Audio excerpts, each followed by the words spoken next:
সবাইকে ওয়েলকাম। আমাদের basic class 0 থেকে 0 থেকে শুরু হয়েছে। এক কথায় আমাদের কিন্তু 3 নম্বর ক্লাস এইটা। যারা পার্ট 3-এর ক্লাস দেখোনি, এক কথায় তারা দেখবে, দেখার পরে যারা 1-এর ক্লাস দেখোনি তাদের কিন্তু পার্ট 1-এর ক্লাসে আমি আই বাটনের লিঙ্কটা দিয়ে দিলাম, দেখে এসো। দেখার পরে তোমরা এই সিলেবল ক্লাসটা দেখতে থাকো, তারপরে পার্ট 2-র ক্লাসটা দেখবা। পার্ট 2-র ক্লাস যারা দেখোনি, ভিডিওর আই বাটনে আমি লিঙ্কটা দিয়ে দিলাম, দেখে আসো। দেখো, প্রথম আমি 3 পার্টে রাখছি সিলেবল কি।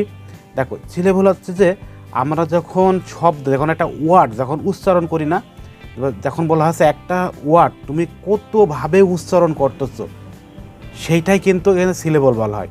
যেমন এখানে বলা হচ্ছে যে ফার্মার, তুমি কয়ভাবে উচ্চারণ করছো? 2ভাবে। কিন্তু দেখো, ফার্মার 2ভাবে উচ্চারণ করেছো। ব্রাদার, দেখো কতভাবে তুমি উচ্চারণ করতেছো, সেইটাই কিন্তু এক একটা ভাগকেই বলা হয় সিলেবল।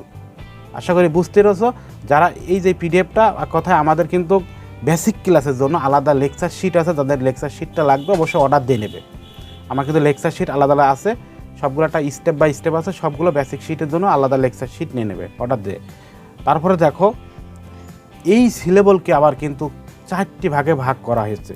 সেগুলো কি দেখো, মনোসিলেবল, ডাইসিলেবল, ট্রাইসিলেবল, পলিসিলেবল, 4টে ভাগে ভাগ করা হয়েছে। এই 4টে ভাগ তুমি কীভাবে করবা?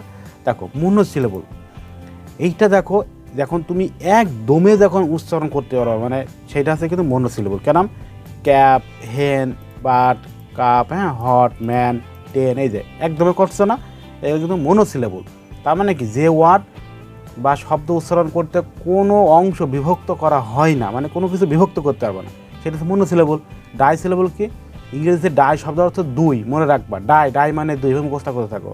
এই ডাই শব্দ 2বার। সুতরাং যে সকল শব্দ উচ্চারণ করার সময় 2টা ভাগে ভাগ করতে হয়, সেটা হচ্ছে ডাইসিলেবল। যেমন টার্গেট, এই যে লক্ষ্য করো, টার্গেট, দেখো 2বার করছো, টার্গেট। টেক্সটাইল, এই যে 2বার করছো। টিচার, দেখো টিচার 2বার উচ্চারণ করতে হয় যে ওয়ার্ডগুলো, সেটা হচ্ছে ডাইসিলেবল। আশা করি বুঝতে পেরেছো। ট্রাইসিলেবল কি? ইংরেজিতে ট্রাই শব্দ অর্থ 3।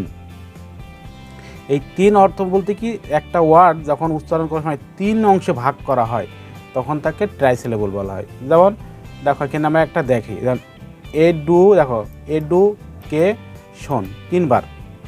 তারপর টুমরো, এই যে 3বার করছো, কিন্তু মোবাইল 3বার করছো, দেখেছো? তার মানে কি, যে ওয়ার্ড তুমি 3 ভাগে বিভক্ত করে উচ্চারণ করা, সেটা হচ্ছে ট্রাইসিলেবল। এবার 3-এর অধিক, মানে ইংরেজি পলিসিলেবল শব্দ অর্থ বহু, এক কথায় অনেক কিছু। পলি বলতে বহু শব্দ উচ্চারণ, যে সকল উচ্চারণ করতে 3 শব্দ, মানে 3-এর অধিক উচ্চারণ ভাঙতে হয় এক কথায়। যেমন দেখো, ইন্টারন্যাশনাল 3বার করছো, কিন্তু ইন্টারন্যাশনাল 3বার। এই 3টা ভাগে যখন ভাগ করে তুমি উচ্চারণ করবা, তখন সেটা হচ্ছে পলিসিলেবল। এখন আসি, যারা এইচএসসির স্টুডেন্ট আছো, তারা বলতে পারো যে এই ক্লাস আমাদের কী কাজে লাগবে। অবশ্যই কাজে লাগবে কিন্তু এইটা, কারণ তোমাকে যখন ডিগ্রি করবে না, তখন তোমার কিন্তু কাজে লাগবে এটা। তারপরে তুমি যখন অ্যাডমিশনের পরীক্ষা দিয়ে দেবো, তখনই কিন্তু এটা কাজে লাগবে। এই জন্যই কিন্তু পর্যায়ক্রমে যতদূর পারো দেখতে থাকো, তাহলে কিন্তু তোমার বেসিক স্ট্রং হবে।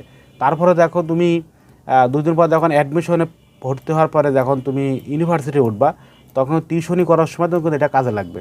ছোটো যখন তুমি 6-7 স্টুডেন্ট পড়াবা, তখন কিন্তু এদের এই যে গ্রামারগুলো কিন্তু ওদের শেখাতে হবেই তোমার কিন্তু। সো ভবিষ্যতের জন্য হলো তুমি শিখে রাখো। সো আমাদের পার্ট 3-এর ক্লাসটা আমরা কিন্তু কমপ্লিট করলাম। আমরা কিন্তু ছোটো থেকে শুরু করতেছি, পর্যায়ক্রমে কিন্তু আস্তে আস্তে কিন্তু আমরা রান উঠতেছি। সো ভয় পাওয়া যাবে না। সো তোমরা অবশ্যই ক্লাসগুলো দেখতে থাকো পর্যায়ক্রমে। সো যারা পার্ট 3-এর ক্লাস, মানে পার্ট 2-র ক্লাস দেখোনি, তাদের ভিডিও আই বাটনের লিঙ্কটা আমি দিয়ে দিলাম, উপরে দেখো, লক্ষ্য করে, এই যে দিয়ে দিলাম, তোরা দেখে আসো। সো আমরা পার্ট 4-এর ক্লাসে যাবো এবার।